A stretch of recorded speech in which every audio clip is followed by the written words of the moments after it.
to TBT, Truth Be Told, a show that talks about things you don't want to. I'm your host, Jane. And I'm your co-host, Hui Min. And I'm Yu Hui. So, welcome to our second podcast, and let's just start with a joke. Okay, why do hamburgers go to the gym? I don't know why. No, you need to guess. What? You can't just tell me the answer. This is not how it works. Guess. Why do Good guess, hamburgers Jo. go to the gym? Why do hamburgers go to the gym? To lose fat. Is burgers very fatty? Okay, never mind. This is a disaster. So, to get better buns. Okay. Okay. No money again. Okay, can I do one more? Okay. Tom, I stopped going to the gym and guess what I've got? No, I don't answer. Jane. Oh, actually, you also know the answer. Yeah. Guess what? A trophy! Hey. Honestly, if people don't know that term, right? If people don't know what's like the term for it, then like they We not should. Okay, yeah, that's Okay, fine. Okay, moving on. fine. Should have Anyway, We moving should have on. rehearsed it. Yeah. Today we are going to touch on a topic that everyone kind of has a love-hate relationship with. What? Strength and conditioning. Just Come love, on, is Tom. Let's be real. We have a very special guest today, actually, to answer all the questions we are all wondering about. So let's welcome Tom. Hi, Hello. Tom. Hi, thank you for having me on. It's a pleasure. Okay, so why don't before we start, tell us more about yourself. So Full name, please. my name's Thomas James Clark. I was born in Manchester, England, in the 26th of May, 1990. I see them. Years older than me. And 25 years later, I moved to Singapore. And then since then, I've been lucky or unlucky enough to be the strength and conditioning coach for the Singapore Women's Sevens team. It's had some ups and downs, mainly ups, I'd say. It's been good. What do you do for a living? My full-time job is personal trainer for UFit. So I train just members of the general public and kids and adults and different people.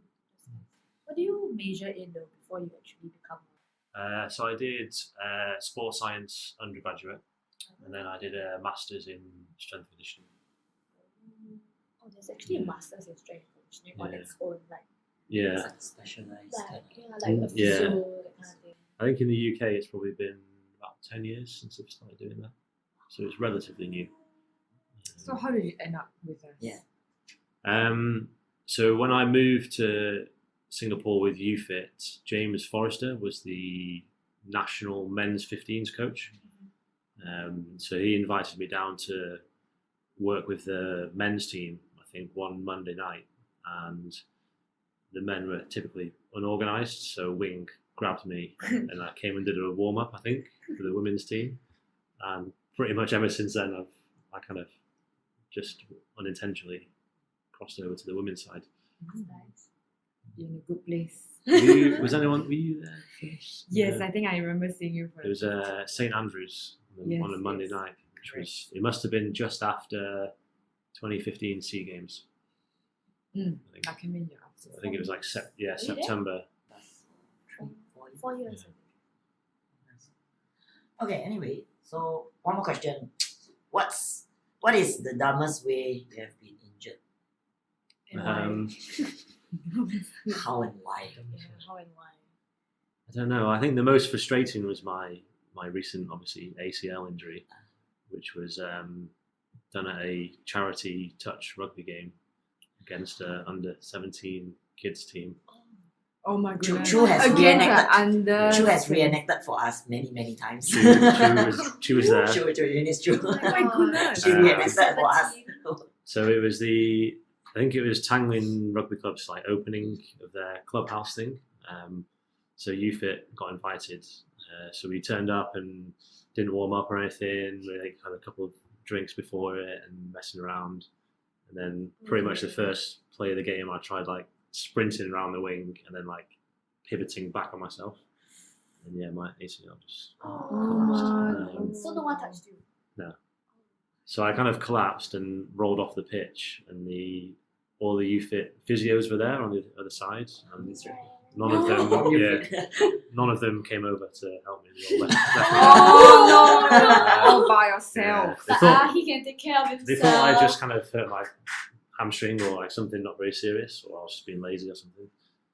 So I was like rolling around on the floor for like probably 10 minutes before anyone minutes. before anyone came Were over. you? One physio kind of came around and eventually helped me. So yeah, that's probably the stupidest. I think. Do you only like play rugby, or do you like actually do other stuff as well? No, so I used to play football most of my life. So I played football all the way through university. And then after university, I did athletics for 2 years, so like sprinting. And then I only started playing rugby. So I worked for a rugby team in the UK, Premiership team, and that's kind of got my interest in rugby. And then I moved to Singapore, and someone invited me down to the touch league thing on a Saturday, and that's the first time I ever played rugby. And then yeah, a year later, I joined Wanderers, broke my shoulder in the first game, missed the whole season. So yeah, my 3 years of playing rugby has been 2 years of missed seasons. One with a broken shoulder, one with an ACL, and then one full season. Wow. Sounds painful. Man, we still have many years to go. Okay, so we received a number of questions from the team that we would like to ask you for your opinions and advice. So let's begin. Yep. Question 1. How long does it take for one's fitness level to drop? Yeah, good question. So it depends on the different element of fitness. So normally your cardiovascular fitness, or your aerobic fitness, will generally last for about 30 days if you don't train it. And that's give or take 5 days either side, according to research. So essentially, if you stop doing any aerobic work, you should be just as fit in 20 days as you were when you stopped. That's aerobic now. Aerobic, and yeah, that is similar to maximal strength. That's the same kind of time frame, around 30 days. Mhm. So if you, same thing. If you stopped lifting weights or heavy weights, you wouldn't lose too much strength for 20 or so days. And then it kind of gets a little bit shorter. So your glycolytic fitness, so that's kind of like your lactic, the kind of shorter things that last for like anaerobic, 30 seconds, 40 seconds. Yeah, Yes. What's that? that type of that type of fitness tends to last for maybe a couple of weeks, 15 to 18 days, I think the research says. And same as kind of muscular endurance. So and it's kind of very similar links. So your higher rep stuff in the gym. So about 2 weeks for that one. And then your kind of speed is generally around 5 or 6 days. So if you don't train or do something fast, your ability to produce speed or produce force will probably go down within a week or so.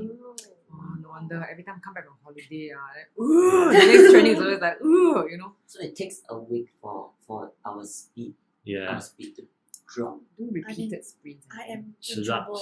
that's why if you've noticed over the years, we tend to keep the MAS runs into quite close to tournaments, like a week or a couple of weeks before. But always, even when we go away, we tend to do like sprints in the warm up or sprints a couple of days Now before. you know, okay, Yeah, all our with MAS is sprints actually for a reason. reason. Yeah. That's right, it's for a reason, guys. Yeah. Enlightened. And even within that, you don't need too much to maintain fitness. So I think they found in strength, you only need to do 3 sets of 3 reps at a higher weight to kind of maintain that strength. Engage. So you can kind of go a long period of just doing very little to maintain. So what are like the physical requirements of rugby sevens, and what's your S&C goal with the sevens players in general? Yeah, I think rugby sevens is probably one of the toughest sports to play in the world. You generally need quite a high level of everything. So you need a high level of aerobic fitness, because that will allow you to recover in between bouts of the high intensity running, but also in between the 3 or 4 games you'll play during the day, and then obviously the next day as well. So you need a well-developed aerobic system, which is why we did the long The runs. long So The that's recent long Three runs. times 11. yeah. And then Twice a week. you need the ability to repeat high-intensity sprints as well. Yep. So Like our MAS. yeah, so in terms of the difference maybe between 7s and 15s is you might do a sprint every 3 or 4 minutes in 15s, depending on what position you're in. Whereas in 7s, you might have to do more sprints in a shorter period of time. More intense. Yeah. And then also you've got obviously there's only 14 on a pitch, so there's more space, so the speed and agility is important as well. And I think we've seen over the years how the game's got a lot faster. And, Okay, third question. So Tom, does muscle soreness affect fitness or cardiovascular levels significantly? So for example, doing a run after a gym program, does it affect your fitness? I mean, like How you run. gains, yeah. yeah. Like that. Not quite. So generally, if you're in the kind of short term, if your muscles are sore either the day after the gym or kind of 2 days after, which is typically when you get the most sore, it might affect your ability slightly in that moment. But hopefully if the coach, myself or someone else has planned training appropriately, then you should have enough recovery to then, once you've kind of come through that soreness, your fitness will then be at a higher level. So you should be fitter in the long run. So like if let's say the day after gym or runs or training and I'm very sore, but then we need to still run, and if I'm running with that kind of sore muscles and whatnot, it will actually increase my fitness. It won't necessarily increase. I mean, it's not going to be too detrimental. Okay. So it's all in our head. Yeah. There is a kind of fine balance that if you're like a real extreme level of soreness to the point where you can barely like walk down the stairs and or like get on and off the toilet or anything, then then that's kind of a little bit different. But hopefully you don't get too sore from things. Generally, soreness will come from when you've either done something that you haven't done for a while, or if you've like started a new program. Okay. So again, if you kind of look back on the programs we've done over the years, then I don't tend to change the exercises too often, especially nearer tournaments, because, for example, I wouldn't want to do, I don't know, like an RDL a week before a tournament when we haven't done RDLs the whole year. Which actually, I remember I never told anyone this, but we were in Gold Coast, I think. Were you in the Gold Coast? Yeah. It was This year? no, 2 years ago when I went. Or the 2017, first one, yeah. With Xinghui, Yes. I yes. wasn't there. And we had a gym session. I think the day before we had a 2-day or a 1-day tournament against some local clubs, and I added in single leg RDLs into the program. Oh yes, I remember. Yes. Yeah, and I added those in, and we hadn't been doing them for like months. And then the next day, everyone was like, "Oh, my hamstrings." So I spent the whole day watching these games, being like, "Please don't get a hamstring injury." So I learned from that mistake. So that's generally why I don't tend to change exercises too much towards tournaments. So you don't get too sore from it. But a little bit of soreness and continuing to train is quite normal, and it won't affect your fitness. So now we know. So technically, like if I am very sore, and then I can still perform a particular activity, it's just all in the mind. All Is in it? all in the muscle. All So, in because sometimes when, like, for example, like I feel very sore on my legs, and then when I start jogging, right, the soreness just disappears, but it will come back later Yeah. to harm me. So, Adrenaline. How does it? so generally, the reason why we prescribe like recovery stuff is the best thing to kind of reduce muscle soreness generally is to get more blood flow to the Yeah. muscles.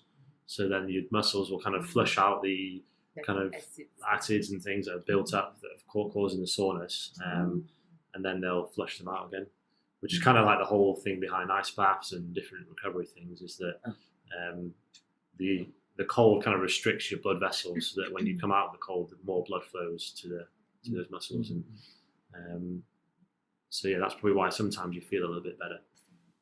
Okay, moving on to the next question. Is it okay to dirty bulk? Does it really work? It's Sorry, what is dirty bulk?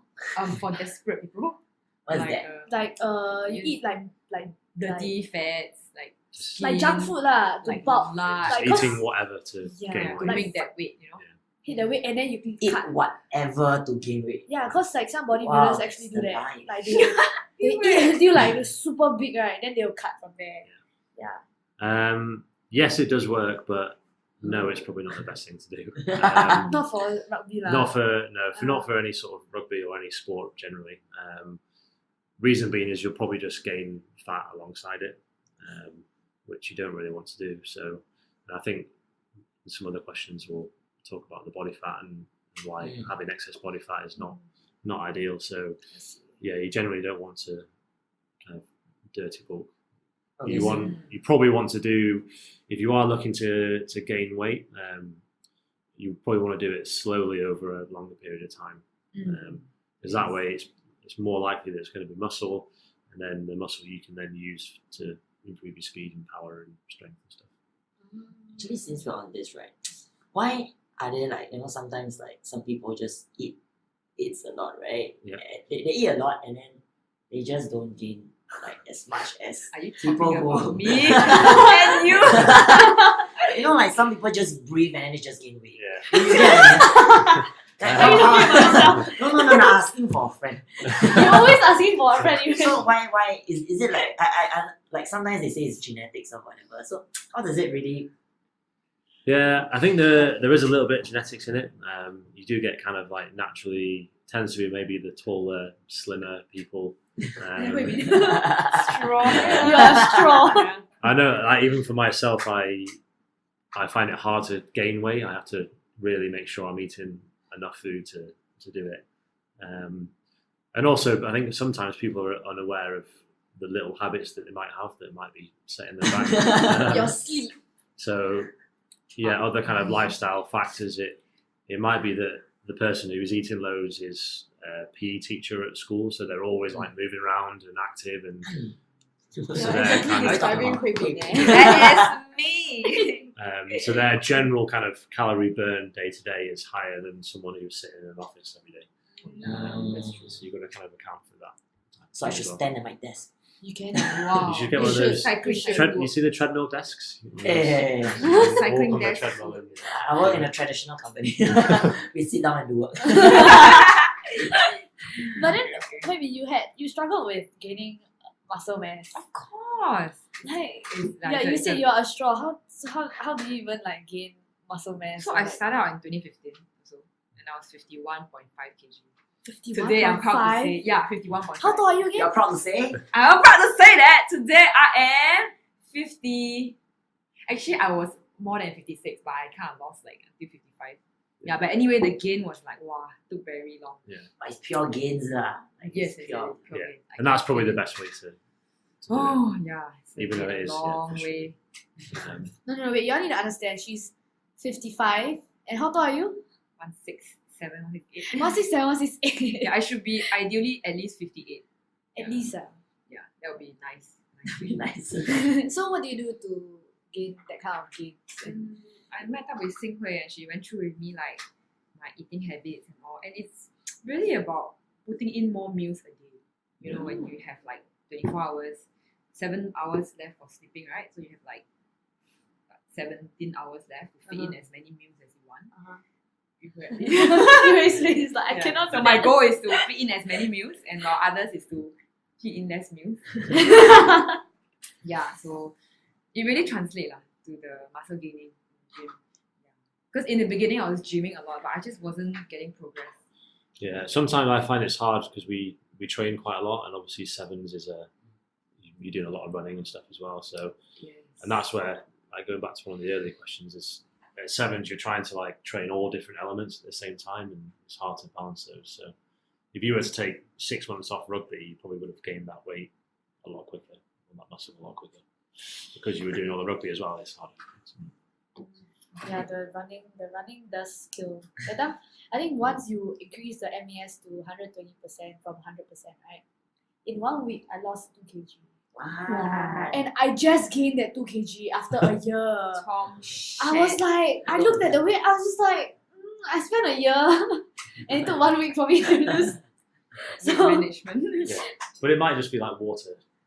no, but it constantly Sweating stayed, more. it constantly stayed at that weight, the minus 2 kg weight for a period until I started gaining again.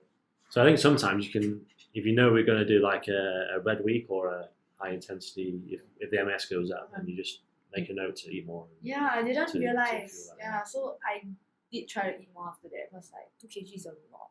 Of I don't even know what I lost. Okay, moving on. Okay, so how accurate are the muscle measuring machines at? If you're familiar with it. I don't know what exactly machines they have, but is it the ones where you stand on it with The handles? metal, you stand on metal plate. But they don't have the hand thing. Yeah, they No, don't no. have They the don't. This one doesn't have the hand. Oh, This yeah. one. Bugis. Yeah, so I don't know what exactly the brand is. I would say they're probably 75% accurate, maybe 70%. Okay, not bad. Yeah, I know they've got better over the years. Is it? I used to, when I first started working in the gym, they had like a handheld one. Ah, You know, yeah. you see those, you just like stand there and hold it. Then with a cord, right? To connect to the machine. No, not even that. It was just like It was- handheld. Then how do you measure the weight? Elec- Maybe the electro. I think it kind of sent like a pulse around the upper body. Oh, wow. Anyway, it was bad because I used to have to do it with new people to the gym, and it would come up with like, oh, you're 80% body fat. Oh, 80%. yeah, so I'm not sure it's accurate, so we won't do this anymore. This person should be depressing. floating. Yeah. Oh my goodness. And then they do it again, and they'd be like 6%, and I'm like, oh, this is not good. So yeah, but I know they have got better over the years, and UFIT are bringing in some machines which may be similar to ones at Fitness First that I've been told are very accurate. So yeah, I would take it with a pinch of salt, and the best thing to do is kind of do it consistently, but also look in the mirror and see if you can actually like visually Maybe see maybe you bring Sylvie back in and then bring out the what? The clipper. calipers. Yeah. Yeah, the calipers. Really? And then So- clip you. I think the gold standard is underwater weighing, but not many places in the world have that. So you get plunged underwater, and it works out your body Oh, wow. percentage from that. Oh, they will still send like the pulses. Yeah, I'm not And actually then- sure. We had one at university, but it was a long time ago. I've forgotten what Wow. So now. high tech. And then someone like Simri is very accurate as well, because the calipers are accurate, but you need to have done them. I think they say like 1,000 times for you to get like the consistency of doing it accurately. So I'm guessing Simri's probably close to that number, so she'd be quite accurate as well. I think generally like it, as long as if the weighing scale has a error of like let's say -2 kg, as long as you have been stepping onto the same weighing machine, you will know what's your gain and what's your loss, right? Yeah. Generally, Yeah, pretty much. just go to the same machine. Just go to the same machine. Okay, so next question. Does body fat percentage really matter?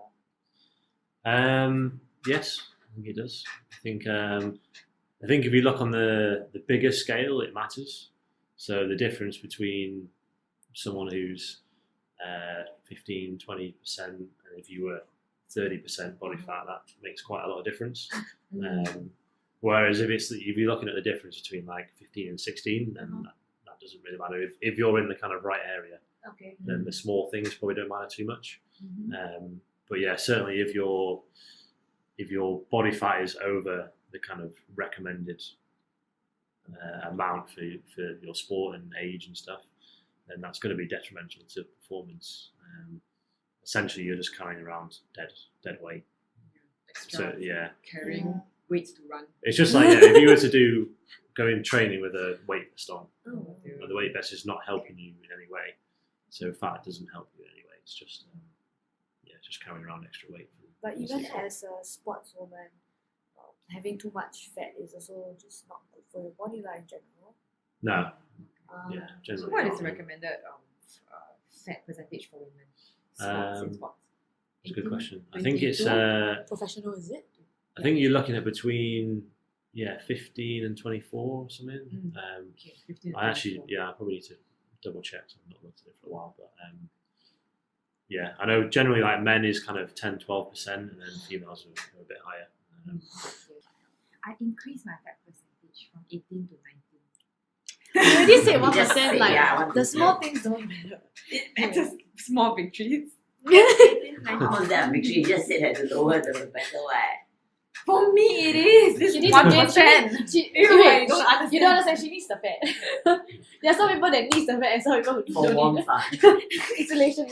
I think generally in sevens, you don't really need that extra weight too much. You might argue in 15s if you've got like your front row and stuff that for them to be carrying extra mass in the scrum is beneficial because of the way the scrum works Yeah. and pushing against each other. Having a bit of extra weight probably helps.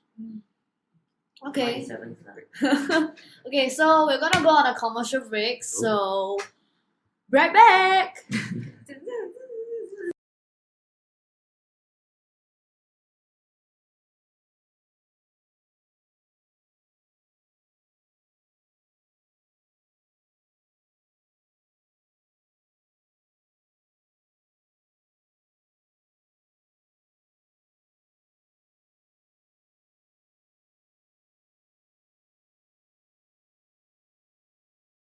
Okay, welcome back. welcome. Okay, let's continue. Tom, since we're on the topic of fats, right? Is fat percentage correlated to performance? Okay, why I ask that is because bigger players seem to be able to lift heavier weights. Okay. So yeah. Generally, the heavier the person, the more potential they have to have more muscle mass. And then that muscle mass is then useful for producing force that you would produce against an object, whether it's weights or whatever. So, generally the bigger the person, they've probably got more muscle, so they're able to be stronger. Even if the person has more fat, like the to be very Yeah, so I think if you look at like strong men who are really very big, and for them having just getting as big as possible helps them because they have to kind of pull a lorry or whatever it is or lift a big stone. So yes, having some extra fat is okay for them because they don't have to run around for 40-minute game of sevens 3 times a day.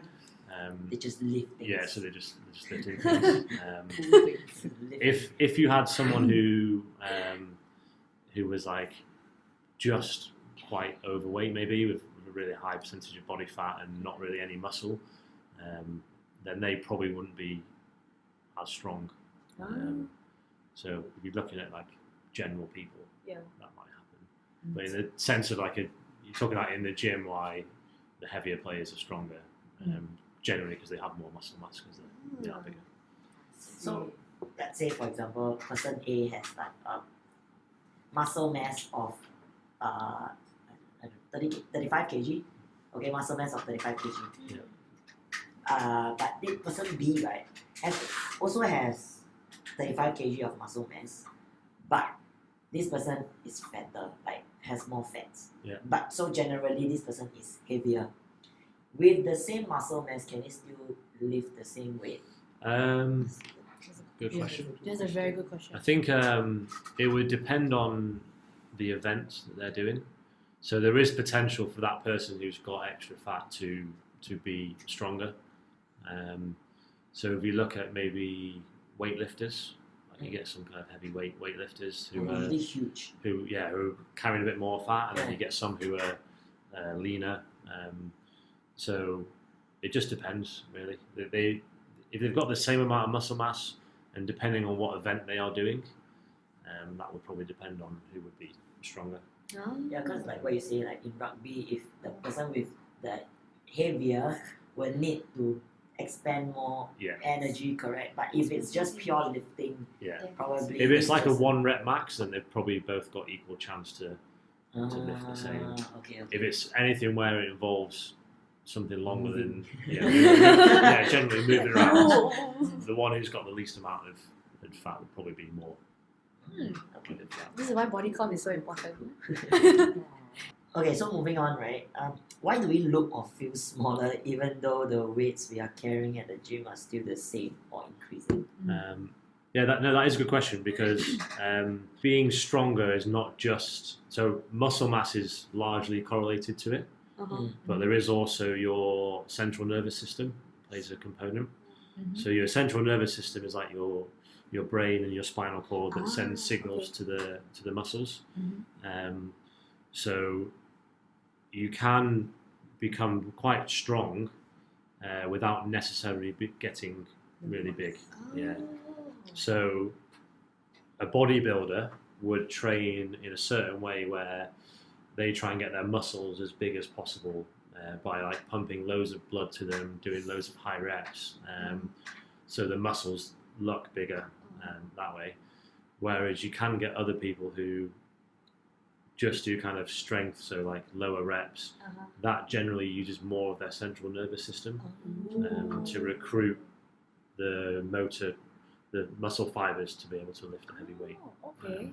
The So you more can intense it is. you can get stronger without necessarily looking a lot bigger.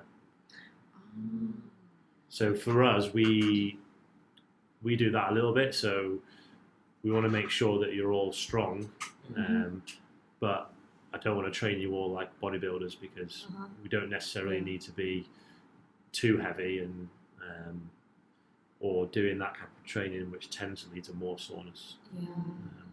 So yeah, you can be stronger without necessarily looking bigger. Wow. You can be strong without looking bigger. Yeah. But if your goal is to be the strongest person in the world, it's beneficial to increase the muscle mass and train the nervous system, so you've got both working together at the same time. That's why we do the heel sprints, right? Like it's like firing up the So kind of session. sprinting is generally the largest kind of nervous system fatigue you might get Okay. because you are applying a lot of force into the ground when you sprint. It's just that you can't see it. So generally, if you're sprinting, I think it's up to 5 or 6 times body weight forces going through the joints. Whereas, so it's kind of as fatiguing as like a really heavy squat would be, even more so in terms of like force going through your joints. It's so cool to know that you're putting 5 to 6 times of body weight So when you sprint on one leg, right? Yeah. Oh my That's why- god. And that's why, like, on a kind of side subject, generally running, like training for a marathon, is not always the best thing to do for the average person who just wants to kind of get a little bit fitter because of the impact on your joints from just running. And that's why running is the highest incidence of injuries in any sport you ever get because it is high impact. You might have felt it before where you've felt kind of like really tired, but your muscles haven't felt tired. So that's generally just your nervous system is just fatigued and you need to kind of recover. Wow, nervous system I gets feel that fatigued. during the heel sprints. Yeah. It's Definitely. like The nervous very- system. It's just very tiring. It's not the legs. It's not the arms. It's just something else. It's just So very now we tiring know. when we do the heel sprints. But the hill sprints is also very anaerobic, so you're using your kind of glycolytic lactate system quite a lot. So you have that combined with the sprinting together, it makes it pretty fatiguing. But how do you rest your central nervous system? Good question. So you just basically deload from doing the activities that tire it out. So you'd have like a rest from doing heavy weights or a rest from doing really fast sprints. Generally, if you don't do those two for a week, then your nervous system should be recovered. And, 1 week. But well, it's- it depends. 1 week. You can maybe go a longer time where 1 week. you can do that stuff for 3 weeks, but then you might want to take a week down. Okay. Similar to kind of any other type of recovery, and like the way we do it, where we Deloading. deload and things like that. Yeah. But what if it happens during a season? Not say like but like I think there are moments where we feel like something is not right? Like you just feel very tired. Yeah. Like during a season, then what can you do for like quick stuff that you can? Just your kind of recovery stuff. So big ones that I've found recently is obviously like sleep is important. Yeah, for sure. Your ice bath, hot cold contrast therapy is quite good. So even if you went at home, you can, when you're in the shower, turn it to like the coldest setting. And then back to hot and then back to cold. That's been shown to help your nervous system recover. Oh, so those who don't have Life like hacks, a ice, life hacks. yeah, those who don't have bathtub like me, right? I do that. Like on Play with the tech. Basically, you've got your, within your nervous system, you've got two kind of things. You've got your parasympathetic nervous system and then your sympathetic nervous system. So your sympathetic nervous system is kind of the one that's working in what they call like flight or fight mode. Okay. So like say the way they always describe it is if you walk around a corner and saw a giant bear, then your body would suddenly go into like fight or flight mode. Yeah, so it switches off like some of the digestion, some of the things that you kind of just do in the background. Your body will be like, right, no, we're not doing that anymore. We need to put all our energy into this bear in front of us. So that's where you'd either fight the bear or run off. And that's how your body kind of... So, and then your parasympathetic is when you're in like recovery mode. So like when you're sleeping and your body's repairing and After you finish fighting the bear. Yeah. Oh my god. Whether you're still alive, that's another question. Okay. Yeah, you've beaten the bear, and then you go home, and then you kind of go into your... Recover to fight the bear. Oh my god. And then that's where your body will then switch on like more digestion and other things like that. Now, generally, what you want to do is you want to get as quickly from... So when you guys are training and you're doing contact and things like you were last night, you're kind of in your sympathetic nervous system that's working quite hard. So the quicker you can then transition into your parasympathetic, the better, because that's when your body will start to recover and help you out. So you can... The reason why we do recovery stuff is we want to get you into that as quickly as possible. The transition is crucial, basically. Whereas like your question, if you're in the sympathetic too much, or you're always, and you see it just in like people who I train who just have office jobs, like they're always stressed, they're always in that sympathetic nervous system because everything's stressful, and then they go and do high intensity stuff. So sometimes you need to spend more time in that other side. We need to relax more, guys. Yeah, like work. So when you travel from work to training, you should just try to relax Be in a as much. parasympathetic. Yeah. So when after you finish training, you want to try and get into that as quickly as Like the possible. transition is just very important lah. Because I mean, a lot of people are kind of stressed doing work, right? Yeah, Here then and there you lah, go depending on training. who. Then you go training, then You it's do like, more work. Yeah, you do even Yeah. more work. So it's like you need to find the moment to like transit into Yeah, the and things like breathing and meditation has been shown to help that, and This is so cool. sleep and things.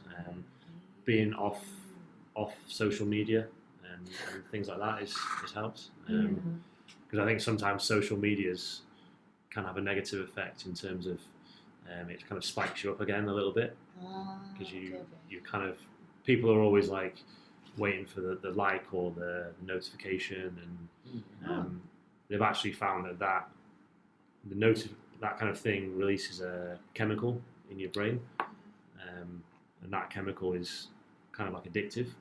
So that's why people kind of the world gets addicted to like social media. So you should try and like switch off as much as you can Make you after feel training. It's okay, now you got a screen time. You can monitor yourself on IG. Oh, there is Screen time, right? You can do it for Activity everything. time or something Yeah, like it's on that. your settings, I think. On IG. Oh, IG have It's on iPhone. iPhone have the Yeah, settings iPhone so you can see which app you use the most also and how many Screen- hours. I think it's called screen time. Yeah. Okay, let's move on to the next question. Okay, how much muscles would actually turn into fat if one stops working out? It's a funny question. I want to know who sent that one in. Oh no! I asked this question. So to answer the question, muscle doesn't turn into fat. Yeah, good news. And the bad news is? You So lose it. you can either lose or gain muscle, and you can either gain or lose fat. So they're kind of two different things. So So you cannot just convert. no. Like your fats cannot become muscle. generally, the thought process is if you increase your muscle, that increases your body's kind of metabolism a little bit because the body has more muscle mass to kind of send blood flow to and just kind of look after. So generally, your day-to-day calorie needs kind of goes up a little bit. So you might burn more calories by having more muscle. So then those calories you might burn as fat. So, but you can't kind of transition one into the other. Oh, because I actually do have friends who actually asked me this kind of questions, so I don't really know. I'm sure I'm not stupid. Yeah, it's Now- hard now to you know. it's hard to do both at the same time. So it's hard to increase muscle And and decrease fat at the same time. It's possible, but it's very hard to do because generally to increase muscle you need to be consuming enough calories to give your body the fuel it needs to grow the muscle. And there's kind of like a fine line between knowing how much calories you need to build that muscle. So sometimes where maybe like the dirty bulk thing came from was bodybuilders kind of back in the day would just like go in excess of their calories just to make sure that they were eating enough calories. So then in the end they would build muscle, but they'd also build fat at the same time. And then they would go into the cut phase where they would they'll cut their calories right down, and they would burn fat, and then maybe they would lose some muscle as well. But because they've built muscle, they're happy to lose it. So that's where kind of like bulking and cutting came from. But it's such a long process of Yeah. like you gaining, and then you need to cut. Yeah, and I think if you're a bodybuilder, then that kind of works okay. But generally, you want to kind of do like we were saying before, over a longer period of time is better for athletes. Okay. So, being bulky equals slowing you down. How true is this? Yeah, we kind of went over in terms of the body fat. So if you're carrying excess fat, then it is gonna slow you down because it's not doing anything. So again, like we said, it's the same as wearing a weight vest to run. Okay. But on the other side, you can bulky in terms of like someone heavy with muscle might slow them down at a certain point. So if you're kind of extremely bulky in terms of like bodybuilder size, then that might slow you down. But Significant enough, lah. yeah, it has to be significant enough to kind of slow you down. But like if let's say for wingers or like people who are just fast out there, so they want to build more muscle so that they can become faster, but not to the point where you overload. Yeah, kind of. You don't want to go too extreme with it to the point where you've got so much muscle that your mobility goes a little bit and you kind of walk around like this. Yeah. Can't close your arms. And again, I wouldn't say it's a fine line. Generally you don't build muscle like overnight, so you're never going to wake up one day and be like, oh no, I've built too much muscle. Oh man. Yeah, I'm too muscular. I do, like the amount of people over the years of being a trainer, they've come in and said, I want to gain some muscle, but not too much. Don't give me too much muscle. And I'm like, okay, I'll try not to. When is the stopping point for you to gain that kind of muscle? I think you kind of you have to just see how you feel and how you're performing and stuff. So I think you generally probably won't tell too much, but if you kind of keep gaining weight and you feel like you're losing a bit of your speed, and that's why hopefully like we try and test speed when we can. Sometimes it's hard to do that, but you can kind of track it a little bit as well. Last question. Can someone slow become fast with good training? Again, good question. So you can become faster, definitely. More fast. There is definitely the element of kind of genetics, and I mean the best like sprinters in the world and the fastest athletes in the world probably were born with that speed. Fast twitch. There Yeah. is So, this right? fast twitch and Yeah. slow twitch muscles. Yeah, so generally they're born with a higher ratio of fast twitch muscle fibers, and they've also maybe grown up in an environment which has allowed them to express that. To run away from To stuff. run away from their problems. Well, I think like in Jamaica as an example, they sprinting is the national sport. Mm. So whereas in the UK, we have football, rugby, probably like 10 other sports before athletics. Yeah. So So resources are shared. yeah, lah. so no one really focuses on that. So that's Mm-hmm. why Jamaica produce, and they've got the genetics and everything else to Yeah. produce world-class sprinters. Makes sense. Yeah, it Um, does make sense.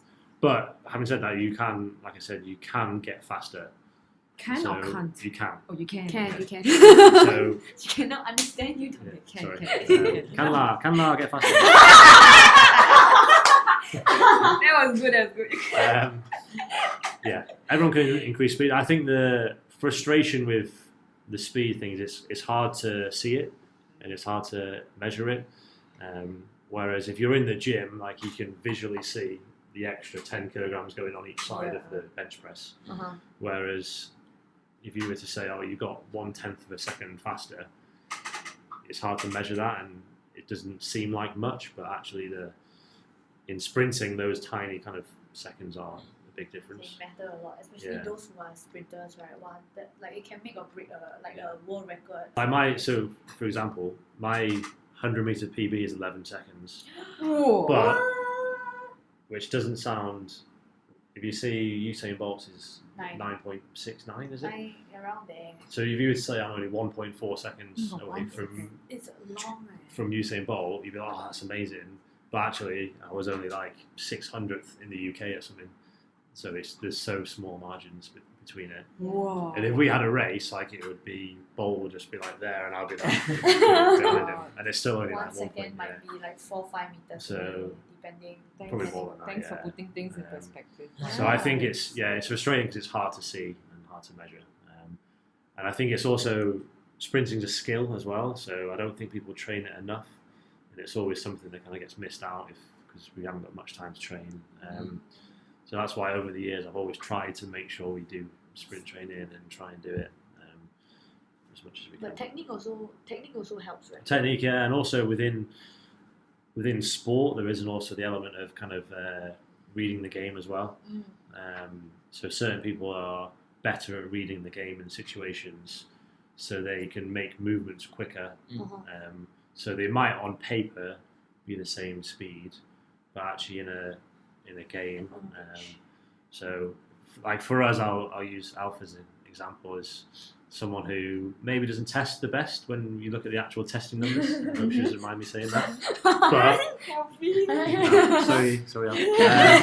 But on the field, she looks really quick, and she is really quick because she's very good at reading the game and spotting the gaps and doing that sort of stuff. So yeah, with sports there is that element as well, not So just you- kind of straight line. Really sprinting. differs also. And that's why like some sprinters have tried to cross over into professional rugby in the UK and haven't quite made it. Okay, so wow, we actually have come to the end of the questions, but we actually do have a few more questions as it's like a bit of a touchy of your feelings.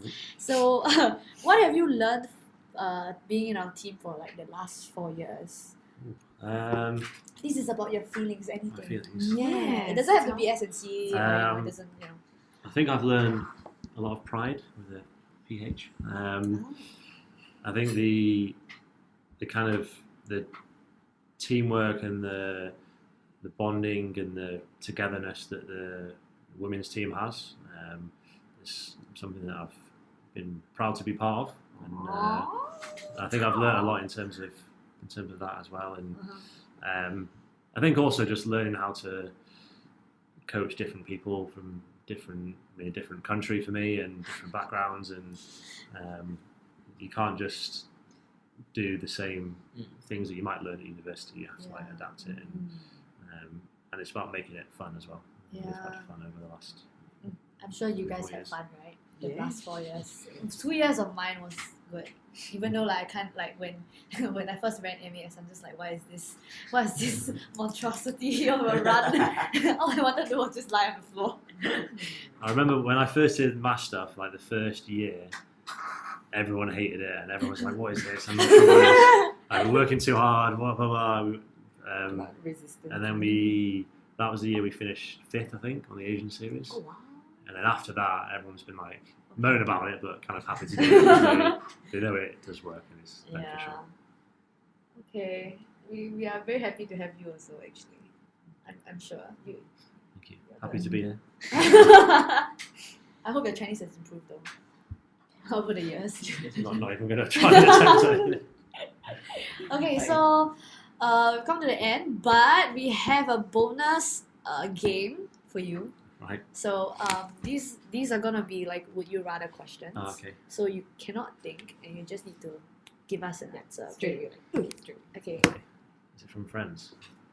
Okay. So first, would you rather be fat but handsome, or muscular but you look meh?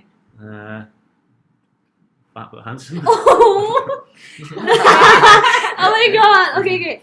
Would you rather have a big body but like chicken legs, or a small body but like Godzilla legs?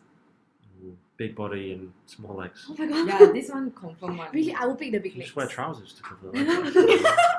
Yeah, that's true. Wear trousers.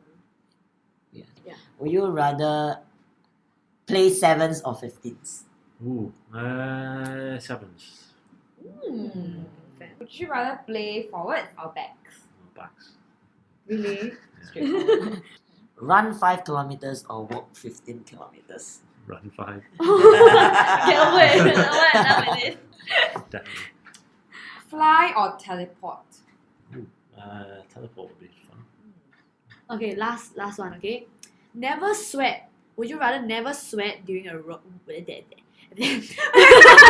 Would you rather never sweat during a workout, or never feel sore from a workout?